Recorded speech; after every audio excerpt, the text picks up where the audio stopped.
Hey, it's your girl, Miss Ehi, coming live from Mobile, Alabama. And baby, I am excited tonight. I have not been here in like 3 weeks, so I am glad and blessed to be back in the building with DJ Tech over there in the cut. Listen, we are here tonight. We're going to be talking to you about not so happy things. We're going to be talking about domestic violence. So I do want to go ahead and throw that trigger warning out there. If you are not comfortable with listening to recounts of some pretty brutal domestic violence, then I would have you go ahead and skip this episode. But please like, comment, follow, share, and let somebody else know so we can be a blessing to them on tonight. Let me go ahead and shoot you a medical disclaimer. I am not your psychiatric provider tonight. So if you're having any type of medical or psychiatric emergency, I would defer you to your nearest emergency room or contact your own provider. Okay? So who do I have? Oh, yeah, this is my girl over here. We go way back to like 2 years ago. But anyway, Okay. how you doing? I'm great, thank you. I'm great, thank you. Tell everybody who you are. I am Dorisa Cobb. I am a domestic violence advocate. I have been advocating since approximately 2011, I believe. Okay. And then over here to my left. Hi. Hello. Hi. Nice to meet you. Nice Finally. meeting you as well. Go ahead and tell them who you are, and I'll tell them how you ended up here. Okay. My name is Devonna Tinsley. I'm a domestic violence advocate. I've been a domestic violence advocate ever since July the 4th, 2014, after my daughter was murdered due to domestic violence. Okay. So you reached out to me on Facebook not too long. I believe I was on vacation when you Okay. reached out and asked if you could come on and speak about the domestic violence, with it being Domestic Violence Month. Yes. I believe for the past 2 years, we have sat down together during this month to shed some light in the community, provide some resources that are available out in the community to help those who are suffering with domestic violence. I was thinking today that at some point this month, so if anybody's out there listening or if you know anybody, we have never had a male on here during Yes. Domestic Violence Month. We've also never had anyone on here from the LGBTQ community during Domestic Violence Month. So I do want to open that invitation up to anybody. I would love to talk to a male who maybe have not been the victim, but maybe you were the aggressor, Yes. of domestic violence. And, maybe you grew up in a home where there was domestic violence. And so I would love to speak with somebody from all of those different areas. So if you know anybody who would be interested, please have them reach out to me at 251-250-1740. Make sure you do it there. Don't message me on the live or in my inbox, because what happens is when it starts getting shared, then I don't get to see it. Okay. Okay? But go ahead. Since you haven't been here before, I'm gonna let you go ahead. Tell me first what your daughter's. Let me see the picture. What's your daughter's name? What was your daughter's name? Her name was Satori Richardson. Yes, ma'am. She was 26 years old. And like I stated earlier, she was murdered by her boyfriend July the 4th, 2014. Pause it And over here for you. How you tell it? I'm glad you stated about the aggressor, because that's my mission as well, to talk to the attacker, to let them know that it's a no-win situation. Like if you murder someone, your family will be impacted as well as the victim's family will be impacted. You take a chance of going to prison, and it's just a no-win situation. And I just feel like that we can resolve a lot of this violence if we just communicate and if we just let go and not just want to be in control all the time. Okay. So can you tell us a little bit about that day? Well, that day, I'll never forget that day. Once again, July the 4th, 2014, around 5 a.m., my dad called, and then he just informed my husband that my daughter had been murdered and the house had been set on fire. My daughter was brutally murdered. She was stabbed 32 times. She was strangled. She was placed in a bathtub to be drowned. And also, her attacker, he set the house on fire. And it was just so gruesome to where the detectives didn't even let me see her body. And that's why I hit the ground running. That's why I met Miss Dorisa. We, just to advocate, to save someone else's life, to prevent a mother from going through what the pain that I am yet suffering and going through at this moment. So I just made a vow and just a mission to just do all I can to combat campaign against domestic violence in an effort to prevent it. Just a prevention all the way around. So you said you weren't able to see your daughter at the scene. Like have you seen had you seen her anymore after that? Like did you get to see her before the funeral, at the funeral? Did you have a Well, I didn't see her at the hospital. They called us to the hospital. They had, the ambulance had taken her to the hospital, and the detectives didn't let me see her. They said it was too much. But I did get to see her, at the funeral home, and they did a great job due to the fact of all the wounds that she had. Yes. And so let's talk to those aggressors out there about how, a little bit more about how that's affected you as a parent. It really has affected me.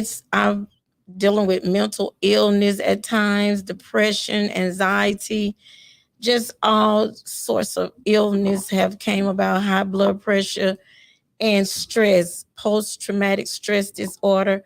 It's just been it just really have impacted me in a way that is undescribable. I mean, and then the heartbreak, the loneliness, I want to see my daughter. I mean, it's a lot. It's a lot. I mean, I can't even really put in words the pain. I wouldn't wish this pain on anyone. It's a pain that is unbearable. Just never goes away. It never goes away. Like I said, it's been 9 years, and it seems like yesterday. Did she have any children? She had children. She have children. They were 4 and 6 when she passed away. Now they are 14 and 16, and they are dealing with depression, stress, and they just miss their mom daily. They miss their mom. All right, so now let's talk to other family associated victims out there. How are you coping? Like, what things have you done to address your mental health and coping since then? Well, I tried to do it on my own for a year straight, but I ended up going to Alta Point because I just couldn't do it on my own. Now I'm in therapy. I'm still in therapy, even after 9 years. And it's only by the grace of God that I'm able to sit here and just tell her story. It's only God that's really keeping me and my family. Okay. Anything else? Anybody else you want to speak on? Like you do some work in the community. You want to talk a little bit about that? Yes, ma'am. I work with the Penelope House, and I just hit the ground running with them. We go out to the schools to community education and teach the kids, because it started at a young age. We're seeing domestic violence in middle school, high school, even elementary school. It has been proven that 1 out of 3 teenagers will experience domestic violence before they graduate. So it's very important that we bring awareness to this. I mean, it's been kept silent for so long, but we just have to really just educate people on the seriousness of it and the impact that it has on families and children and parents. And I've tried to think back recently to, whether or not I remember when I was younger, like in middle school, because that's probably about the time when we start having boyfriends and Yes. girlfriends. If I remembered anybody that was suffering with any domestic violence, and I just don't, as I started to get in high school, like later in high school, yes, but you are absolutely right. Those numbers, as far as the domestic violence, are increasing even in Yes. middle school. Yes, middle school. So are there you have any suggestions or recommendations like what parents should look for? Is that something you talk about to Penelope House? Yes, I would encourage all parents, because my daughter, she kept it a secret from me. I would encourage parents to just really pay attention to the signs, isolation, And if you see the aggressor, the attacker, or the boyfriend or girlfriend controlling, I mean, it's just signs and red flags that you need to pay attention to. And if your child tell you that they're experiencing it, don't judge them. Show them love, because it's a lot of fear comes with it. And I do believe my daughter, I know she was living in fear. And so they be afraid to tell somebody. They be embarrassed, and it's just so many things that go with it. But I would encourage parents to pay attention to your children, especially young girls. Pay attention to them now, and just watch for the signs. And Teresa, one of the things that always sticks with me about your story that I'm gonna, ask you kind of to get into was how you have said you just wanted somebody to automatically know. I never forget you saying that. Like I just expected people to look at me and know me enough to know that it was going on. Go ahead and tell them something about your story. So, I agree. My husband reminds me of that same thing that you're talking about. And when I was young and I was in a violent relationship, and the young man was 21 and I was 16. So I thought I was grown anyway. Yes. But when he abused me, even though I would make up a lie, and even though now it doesn't sound as rational as it did then, Yes. but I would make up a lie and say that the one lie I would just never forget is I had a scratch by my eye, and my mom said, "Well, what happened to your eye?" I was running through the woods and the tree limbs swing back and hit me, and she believed it. And I thought, okay. And so as time went on, you mentioned earlier about being embarrassed. Yes. And the truth is that in my case, I'm 16, dating a 21-year-old, thinking I'm grown. So I was embarrassed that, you know how parents would sometimes say, "Oh, so you think you're grown now, huh?" Yes. So I thought I was grown. So I was too embarrassed to say, "You're right. Yes. You were right. I messed up thinking that I was grown." But throughout the time that I was abused, I was with this guy for a total of 1 year. And out of that 1 year, 6 months, it was abuse.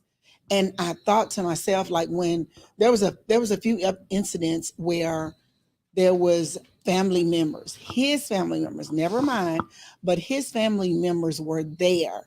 And I remember he did this football tackle, and he rushed me to the ground, and he just sat on top of me and started beating me. And I'm thinking, all these it's like 3 or 4 grown people. I'm still a young child. I'm still 16. I'm thinking, like, all these people are watching him, and you know what? Only thing they said was, "Man, get up, man, get up."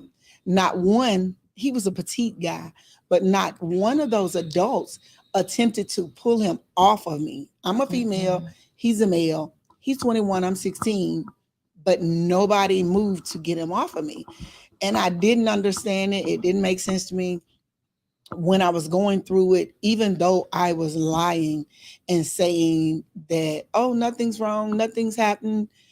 It was like I wanted somebody to know, like, I was suffering in silence, like, somebody save me, somebody get me out of this. And it went on for so long, and it was like a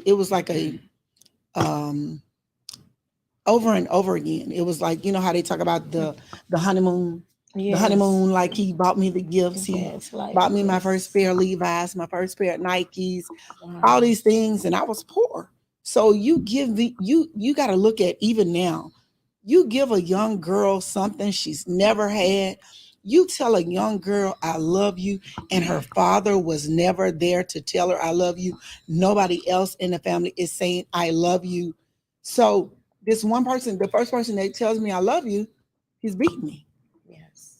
So of course I'm just like, you go through the motions of, okay, you forgive him, he buy you something else. And I know you, And it just to starts over and interrupt over just for a again. minute, I know you would think that only happens because of that. But, coming from somebody like, I'm not going to sit here and lie, I've never had a day when I, have been poor or gone without and haven't been very well off. But I've experienced the same thing, and this is coming from somebody who, if I asked my daddy to buy it, he would go buy it. But just, being so materialistic and just liking things, I have stayed in relationships before. I've stayed in relationships just with the intentions of somebody maybe saying, I'm going to buy you this for your birthday. Oh, well, let me hang out to my birthday then, Right. And so I just don't want it to go out there thinking that people that are not, there are people who are less fortunate and people who are more than fortunate, who all still, for some reason or another, still, Right. think the same I way. agree. That's I agree. true. Go ahead. mean, I think that like later on, and the bad part about the experiences that I've had, it's like after this happened when I was young, and I felt traumatized for years, and it wasn't until September. I want to say September of 2011, and how I actually became an advocate. So in throughout the course of my years, I had three different guys that basically abused me three different times, which made me wonder, is there a sign on my forehead that says, hey, I like to get hit? Like, what in the world? But it wasn't until in 2011, I had a cousin that she was brutally murdered. And it wasn't until I went home. I'm from Arkansas. And so when I went home to her memorial, because there was not a body to have a funeral. Wow. So when I went home to her memorial, like I dreaded, like anytime I went home, it's like it was 7-hour drive. But anytime I went home, I dreaded going home. It was like something was haunting me for all those years. And the year that she was murdered, it is no lie, no exaggeration, I felt peace. I drove home. I felt like it was gone. And it doesn't make sense to me, but it actually happened that I was able to go home going forward without feeling haunted every time I went home. But my cousin was murdered by this guy that was her boyfriend. She had been he had jumped on her, left her for dead. And during that time, it's very graphic. And I remember it so well, like it was like she was saying about she remembered like yesterday.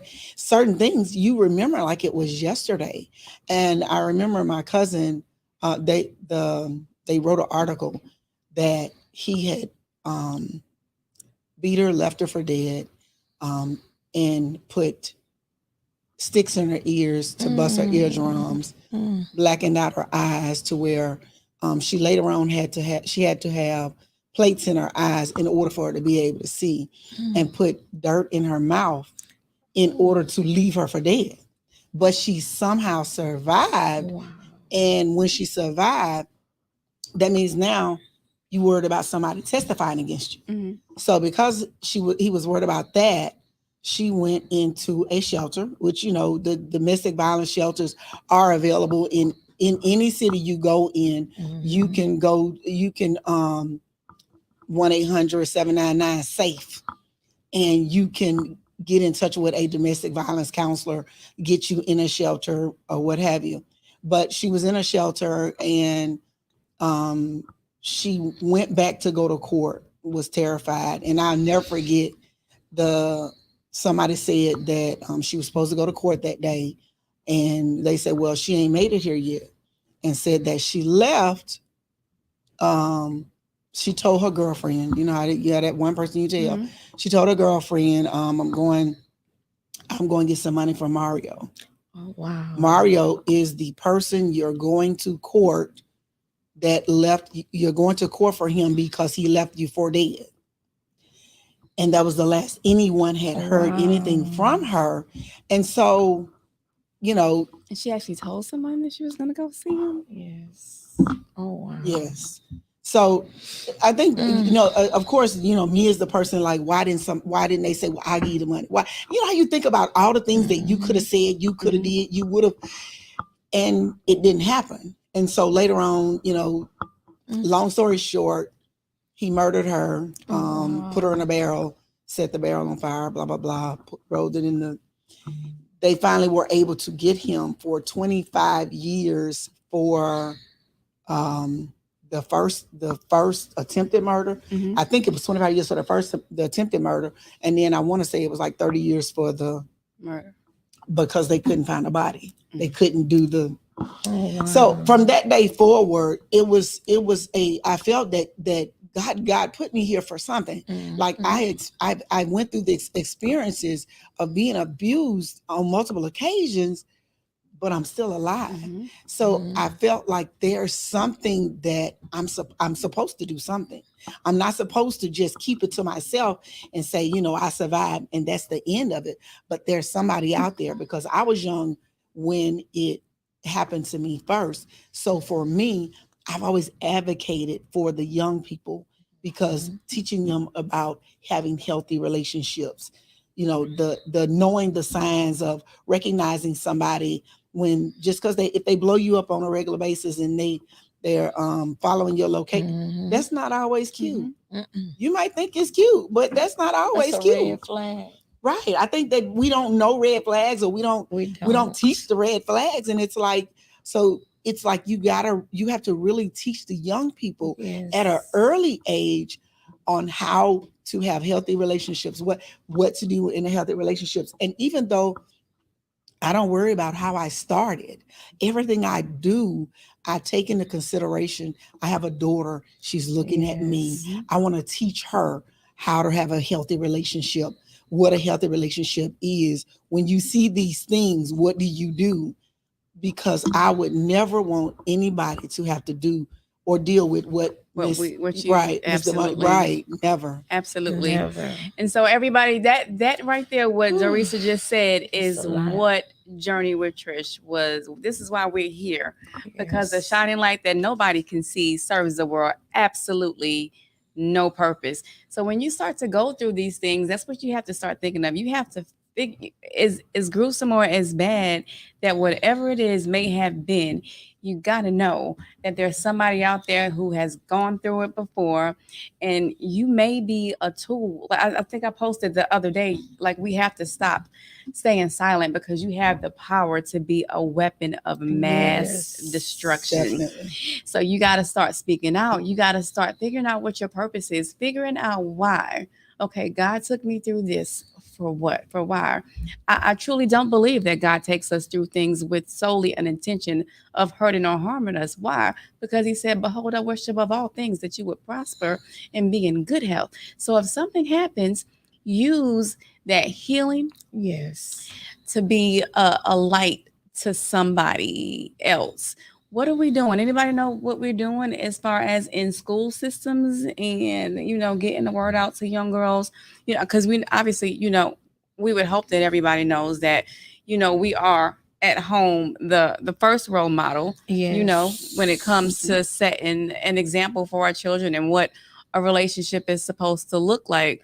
But our schools I don't remember when I was in school having any, lessons or topics or anybody coming to sex ed or anything to talk to me about domestic violence. Is it happening? It is. Yeah, I was gonna say so. Penelope House, Yeah. they are they've been doing it for a while. Like Okay. she said, I think last year she spoke to like 26,000 kids. So yeah, they're out there That's good. weekly, daily, spreading the message throughout the school system, and then throughout the counties. I think it's Clark County, I know it's Mobile County, and I think it's a couple of more counties that Penelope House they're touching and teaching and educating the kids about domestic violence. Yes. And then also at churches, I know our church, the last time we had a grief day, like Mhm. I forget what we called it, but anyway, we did that. Penelope House and was there, and there's someone else that does it.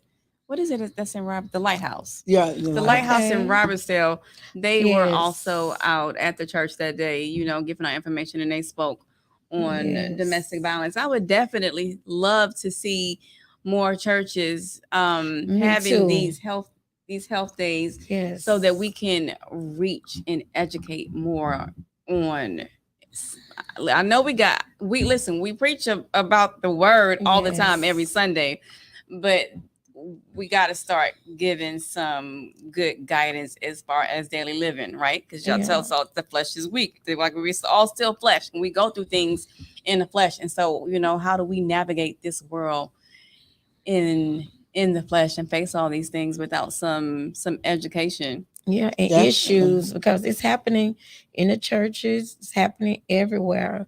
I mean, In the high churches places. and the police, like police Yes. officers, I Oh, believe they they're the used to have worst. one of the highest Yes. It's percentages of everywhere. domestic violence. It does not discriminate. It's Mhm. Because a lot everywhere. of it, and I don't know why I was telling my husband this the other day, but a lot of times in regards to the police, it's like people are afraid that nobody's going to believe them. Mhm. Yeah. So a lot of times people don't speak out, but the truth is that nobody would ever know if you never tell.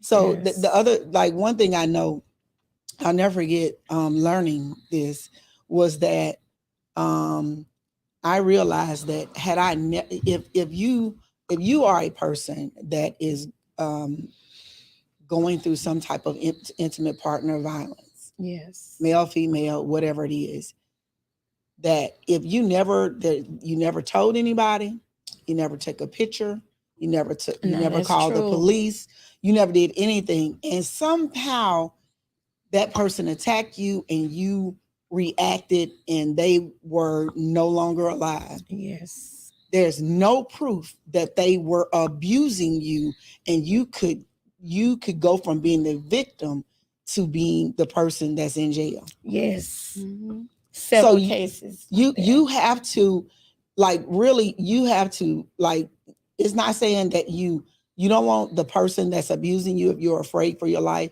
As I stated, you can call the 1-800 hotline. Mhm. They can help you as far as keeping you safe, keeping you protected. And you said that was 1-800. 799 safe. Okay. So the other thing is that you have to tell somebody. Yes. You have to do something.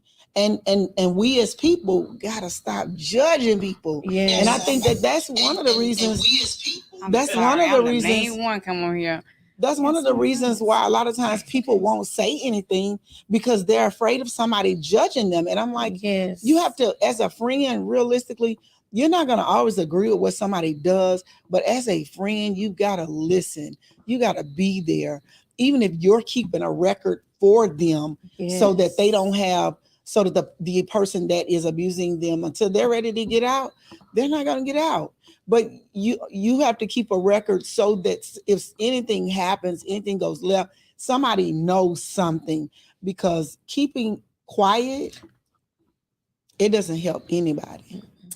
And also make a way of escape. You need to have a way, a safe escape, because it's been proven that that's the most dangerous time when you try to leave your attacker. Yes. Most women are murdered, are killed at that time. That's the most dangerous time.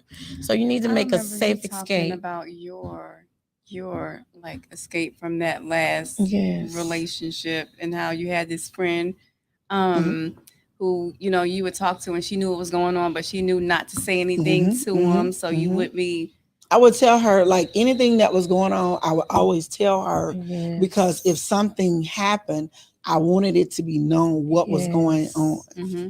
But you have to trust somebody, even if it's, whether it's a family member, whether you have to trust somebody, Somebody. because And so talk to people about, because 88% of the world, probably, I'm just throwing a number out there, but 88% of the world out there is sitting there thinking, man, I would never, man, I would have been gone. that's what they Everybody say. really thinks that the minute it happens, people can just get up That is and so they just true. leave, but it does not happen. So talk about some of the things that keep women from just getting up and walking out. Well, I listened to a lady. She had been in a domestic violence relationship for 10 years. She finally left, and she said something so important. It's like they love the person, because they chose that person. So it's love, it's fear, it's embarrassment, it's just finances. I mean, it's all type of things that keep a person, bound like that. And then, like you said, it's easier said than done. Mhm. Then they be brainwashed. I mean, just all type of factors that'll keep a person, being abused. Can you make a Yeah. comment from over here? Yeah. Yeah, you can. So on the back of that, I do feel like We have a guest in the studio today, a secret guest in the studio today who refuses to come on camera. Let me go ahead and address this one comment though, Kareem, before I say that. Let you say that. Rita Flowers says something that is so important to remember. I do have a cousin, RIP Deanna Bazemore, say her name. She was also murdered as a result of domestic violence for somebody, who was close to her, close to our family. But Rita says that it starts verbally. Like you got to really pay That's it right attention there. from the beginning The to people verbal. who just talk. That's That gangster it. that we think is cute. Yes. Sometimes Yes. people, handling The us bad rough, guy. Yes. and sometimes that gangster is a little bit more than what we're working for. Go ahead. That is so I was true. gonna touch on that too. A lot of times in abusive relationships, it shows up in emotional, like Yes. mental manipulation first. Yes. And then they use those to tie you down, and then you get sometimes financially abused by being Yes. stuck there. Mhm. And then that's when they like the match. That's when physicality starts. And Yes. they think they got you cornered now because it all starts with control. Right? Mhm. So they get you in those positions for the power. So the levels start getting higher to how they speak, to how they behave, and then ultimately it just goes further from that. Yes. And another thing that I would like for you guys to touch on, because we have talked about male and female, and I think the problem when men are in domestic violence situations, because people find it great if it's a woman or what have you. A lot of times nobody knows that there was any domestic or abuse incident, the person's been killed. Because Yes. there has been, it just sounds socially, that's something we have to work past when men talk about being afraid of their women, not to laugh at it and to figure out That's why. right. Because, Mhm. you know what I'm saying? We, I think, have this archaic thought that because men are men, they can handle that. Yes. But I think sometimes women can be the most vicious because of that. Mhm. That's so true. It's a lot of men face domestic violence as well. Yes, that's so Especially true. with younger Yes. girls. Yes. I gotta say all the time, I tell my kids who have not always listened to me, keep your hands to yourself. Keep your hands up these people's sons. That's what I tell them. Yes. And I just wonder how many moms actually sit down and tell their daughters that you always, most of them anyway, are teaching their sons, you don't hit women. But if I'm being, honest and real, it's gotten so bad out there where you can't allow these young men to sit there and just let these women, like they are really hurting They really hurting are. them. Yes. And while they're sitting there with this mindset of, well, I can't hit a woman. That's so That's true. that's not okay. It's not. Because It's not. I believe that there's a lot of guys that are, because I know someone that experienced it, and they're embarrassed to tell anyone, so they don't ever say anything. They just minimize it, and I think that's what goes on in society so much, is that people minimize the actions of others until it's out of hand. Mhm. Well, now it's out of hand. What can we do? I tell my sons, and I've told their partners, their girlfriend or their wife, if my son ever lift his hand on you, don't just call me. That's right. Call me at any point in time. I am a parent and I love my children, but the truth of the matter is right is right, wrong is wrong, and I don't believe in a man or woman putting their hands on anybody. Then it's not your child. You can't discipline them. You can't rape That's them. right. So I think that there's a lot of guys that are suffering that Mhm. will not admit it, will not say, "Hey, this is what's going on," because they're like he said, "I'm a guy. This is a guy." And You know, it's things like, throwing things at them, like, bottles at them, and, just cutting your attacking. tires. Cut, like, All type of I think things. also the same goes for same sex. Oh, definitely. Most definitely. Those are Equally yoked, you could just have it out, but the reality is there should be no violence involved. Period. in any I relationship. think people, there was a show I was watching, and it would literally, they kind of, GoPro it, Mhm. like a little spy camera. Oh. And they would have these domestic violence disputes out in the street just to see how the public reacted. And everyone found the same sex interaction to be funny, even though it was quite serious. And then also when the woman was attacking the man, but the only time anybody reacted was when there was a woman. A man attacking a woman. And that's the thing. Like in public, if you see something Stereotype. happen in public, and I'll never forget, it was a man. It was on video or something, and it was this lady came into, the guy was in the Dollar General or something, and this lady, and she came and she was attacking this guy. Nobody did anything to try to intervene to stop this lady from attacking the guy, but she continued to beat on him, and when he had enough and tried to put her down, not fight her, And but put her down, then they came and intervened to get. And I thought, what am I missing? Wrong is wrong. And like he said, there's a lot of same sex because you thinking y'all on the same level. So I've seen it, and it's like, what in the world can we make a thing of keeping our hands to ourselves? This wasn't, a domestic violence dispute, but it was something that happened in school. We talked about it, I think the last time we were here. It was a girl who kept attacking this guy at school. And he kept telling us, stop, girl, stop. And she would not stop. And so finally, when he had got enough, he kind of picked her up and slammed her down on the ground. And then, you got these people making these comments like, oh, come on, why would you do that? That's the girl. What? That's right. She was hitting him like a real, abuse. like she was a man. Yes. Like she was really trying to fight him. Yes. That is not okay. And it's against the law to hit someone, to cause harm to someone. So people don't really care about the law. You're right about that. They just don't. Like it's almost a badge of honor to go to jail now. I go to jail. I don't care. People don't really care. I don't know if the bond is too low or what, but they don't really. They'll say it in a minute. I don't know if it's because maybe a lot of people, there's an increase in small businesses or but I don't know. That's but true. I can't be out here just willy-nilly fighting people. And it's definitely it's not cute. It's not attractive. No. It's not right. And then that's the other thing that comes to mind is we do so much in front of our children, and then our children are seeing us and they're continuing the cycle instead of stopping or ending the cycle. They're continuing the cycle because they see us doing these things in front of them, and I'm like, I don't think it's us that they see no more. It's a learned behavior.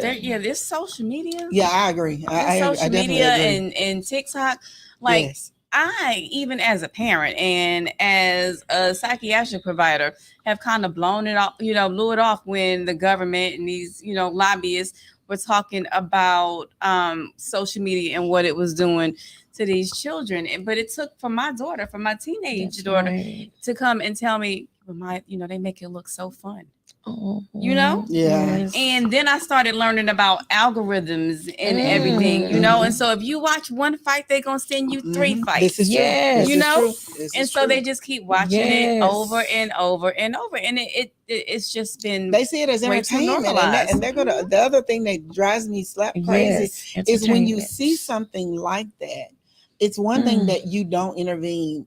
It's like somebody was telling me about, they heard the neighbor. And the neighbor was being abused by a guy. Yes. And I was like, why didn't you call the police? Yes. She said, I did call the police, but the police did not come until I don't know how much later, and a day or two after, they were back together. Oh, yes. And that's why they take everybody to jail now. That first night, they're going if you got a mark on you somewhere, what they call it, cool off, 24-hour cool off period or something like that. So for 24 hours, somebody is going to jail if there's any kind of mark that's left there. And I believe when they keep coming back, everybody And is I going heard to jail. They take both of them now. That's what I'm saying. Well, not that first night. I don't think they take both of I them. don't know. I don't think automatically, but it Yeah. could be right. But I Mhm. know Somebody going. if it keeps happening, yeah, they start taking everybody to jail. And why shouldn't they? You know, because you agree. still keep going back. But- But then where they gonna go? I You know, that's But your I house. think That's where you I live. think Where you also going? I know. that sometimes it depends on your area how things are handled, because I'll never forget that my ex-husband was an abuser. And the Yes. one time, like anytime he ever laid a finger on me, I never ever called the police. I felt like until you're done, don't get the police involved in your business. Mhm. So the one time he touched my forehead, I was done. So I was like, okay, I'm calling the police. They didn't know what he did, but when I called the police got there. And I felt like because it was a rural area, Mhm. the police said, he said, but y'all look like a good couple. Y'all sure y'all don't want to talk it out? And Y'all I wanna work thought, this out. you gotta be kidding me. The first time I called the police, like he didn't know me personally. I knew of his family, and he may have seen me before. But when he tried to talk to me about not filing or doing it, you gotta be kidding. But this was in Fairhope. That's why I said it was a rural area. And maybe you know how people, you think you know somebody. I was outdone. Like, I finally called the police, and you gonna try to tell me what? Okay, but let's not talk about the police though. Oh, You no. know, no, I don't mean that. Let's talk about our elders. Yes. All right, let's get into that. And how for years it was kind of, you know, you don't get into family squabbles. Yes. You know, Was you those don't in the get into house? that Stay other in this relationships. house. What's going? Yeah, Yes. it stays in the house. And so Yes. that's why, like, I thought So it true. had gotten better until recently, as far as if you're out in public and the man is jumping on a woman and people, you know, got other guys, at least, you know, jumping in to break it up or whatever. Until like recently when that girl was somebody asked her for her telephone number. Yes. And she either gave her the wrong number or wouldn't give the number. And did he pick up a brick? Yeah. He picked up a brick Oh, yeah. and threw at this girl. And she said that like there were people standing around and nobody did anything to this But guy. see, that's what he said about Mhm. it. Does that make sense? It's like it's so hard to get people, like the he was talking about the camera, how people get into quarrels and people see it and they just keep on going like nothing's going on. Yes. You be anxious though. To- You never to- know. mhm. Oh, I agree. I'm Yeah. not saying intervene, but People I feel will like turn on at you least for call the- jumping on their husband. I agree. The person they know and care about or trying to pursue, which they're going to use. I agree. Now you But said see, that that's the right. reason why I say. That's why I Yes. say, you know, if you call the police, I'm gonna call the police. I'm not gonna stay there and try to intervene and get my 2 cents. No, I'll call the police and keep it moving. It's up to the police to do something from there. But I want to do my part because I'll never forget the one time I'll never forget it. When December 25th, 1990, in my first Christmas in Foley, this guy I was dating jumped on me. When I say jumped on me, he blackened my eyes and my eyes were swollen to where I couldn't see. I remember I didn't have a telephone because I hadn't been in an apartment, but to December 1st was when I moved in. And I remember this guy jumping on me and I'm screaming and yelling, somebody call the police. Because again, I just came to Alabama in July of 90, and this guy doing this to me on December 25th, 1990. And I'm blown like, somebody call the police. Yes. I'm screaming, I'm doing all of this. Nobody did anything. Now, I could say, well, nobody heard me, right? I could say that. Maybe they were gone. Maybe they were asleep. A few days later, this lady who lived next door to me, that I didn't know her personally, knocked on my door and brought me a tin of cookies. You the same person that lived next.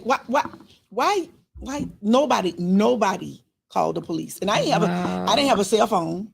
I didn't have a house phone. You think that was a way of checking to make sure you were okay when she brought you the cookies? That is absolutely. How many days? But look how many days later though. This was like days later. It was so that night. Had you been out the house though? No, okay, so that night that this happened, the December 25th, he jumped on me, and after he jumped on me, I just stopped. Like you stop. You do like a bear. Like they say, if you see you being attacked by a bear, just stop. Don't try to fight back.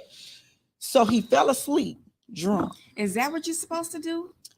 It Honestly, works. seriously. It works in some cases, because some people, if you fight back, it's more ammunition. aggressive. Like, okay, so you think you bad. So it depends on the person. It really depends on the person. And so he fell asleep drunk, and I waited and I watched, and I knew that I couldn't see. I didn't have any family here. So I got his keys. It was misting, raining, pitch black outside. One eye is completely closed. The other eye is barely open. Now, this is the crazy part. I get his truck, drive myself to the hospital, going like 20 miles an hour because I couldn't see. Get to the hospital. They said, because of the nature of the whatever it is, we have to call the police. Yes. They called the police come, and this is what I said. Again, I have nothing. I have nobody, no family in town. I was leaving the club. Oh. Somebody put a rag or a bag over my head, and it was some girls started beating me. Oh. Yes. Now, let me ask you I this. had nothing and nobody. Did you do that? Yeah. So did you do that to Fear. protect yourself, or did you do that to protect him? I did it because I didn't know what I was going to do. Yes. So in a way, it was a way to protect yourself It from was for- being it was- homeless and Right, out there but- on the streets. And I moved into my apartment December the 1st on a Friday, and on Sunday, the job told me you're laid off. 2 days later, you're laid off. So here I am making it to December 25th, not having any idea what I'm going to do to survive. And even though this guy has beat me, I really don't know what I'm going to do, because I'm in Alabama by myself. All family is in another state. so what prevents you from just getting in your car and going back to Arkansas? I had nothing. Yeah. Like literally, I came to Alabama with a baby with a heart monitor. Nothing. I didn't have a car. I didn't have money. In fact, I didn't have any money. I spent $75 on a bus ticket that cost $75 one way. I had nothing. So I didn't know, it was I get crazy. it, but I just want people out there who are the ones, so quick to holler. Who may be in that or sometimes instead of trying to figure out, how we can help or what we can do, we're just sitting back saying, she crazy, girl, she's stupid, girl, what, it why wouldn't is be she me. it wouldn't be me, I'd have been gone, but everybody didn't even have the resources to be. It sounds easier than it sometimes is. There are people, like you said, who stay in these domestic violence relationships for years and years and years. How old was your child when you left? Like, did she witness any of it? You're talking about when I left the husband, the ex-husband? She was 11 months. Okay, so because a lot of times when I see patients who when I ask them the question, have you ever been the victim of domestic violence? And the answer that I will get was, well, not me, but I watched my dad. And so I'm telling you that it weighs heavy, and plays a strong role in their mental health and how they view relationships and having PTSD, being fearful and on edge all the time as well. When you grow up in a relationship where there is domestic violence. And so a lot of times, and I'm saying that for those moms, who are there that are just staying. LaShonda Tillman said she stayed in a relationship for 14 years. And so, I'm saying this because of those of you who are still there. Yes. For the children. Yes. Because do you know how many That's people how I use stayed that so as long. an acute? That's how I felt I stayed that long, because I'm like, I got 3 children. I don't want to start over. I don't know what to do, what I'm going to do.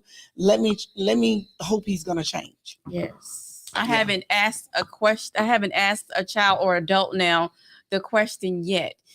If you could have gone back then and told your mama, Mom, let's stay or let's go. I haven't had one yet that said I would have rather stayed. Not one. Every one of them would rather their mom had taken them Yes. and did what she needed to do to get out of that environment. Kids love their mamas, They do. right? They don't like seeing their mamas or their dads. Number one, they don't like to see you fighting. Period. No. It is so hard to stay in the home when you're watching people.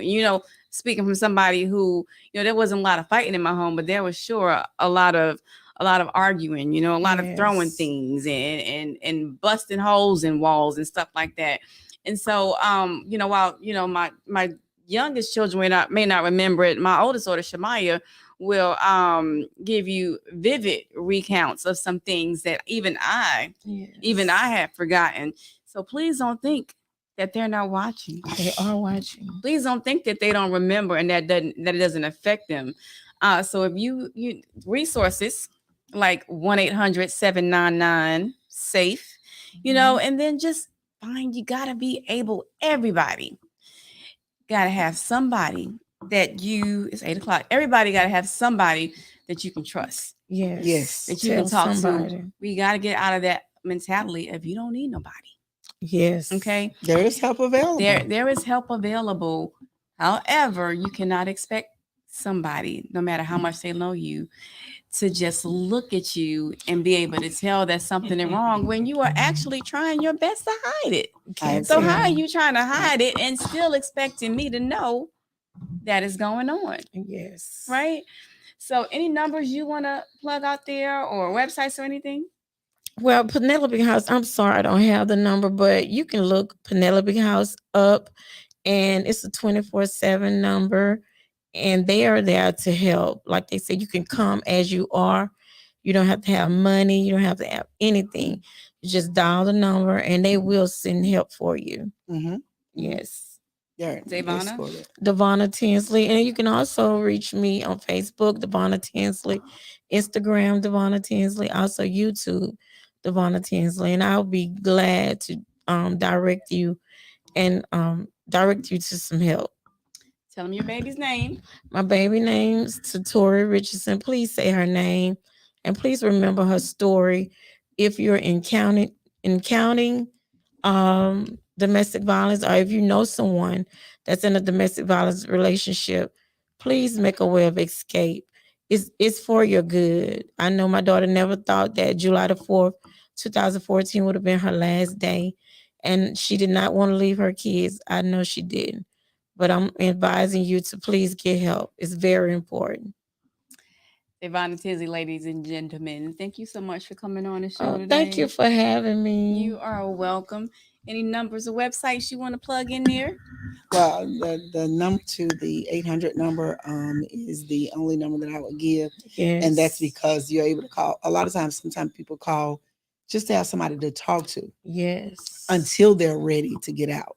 So you want to have, someone to talk to, to kind of give you the help to getting out versus, you thinking that you have no one to talk to. Yes. So you would dial 1-800-799-7233 is the actual number. But it's 1-800-799-SAFE. Yes. Teresa Cobb. Yeah. All right. Thank y'all Yes. so much. Somebody actually put the domestic, Miss Valenza Crumpton. Thank you for putting that domestic violence hotline. Thank you, everybody, tonight for joining us on Journey with Trish, the podcast.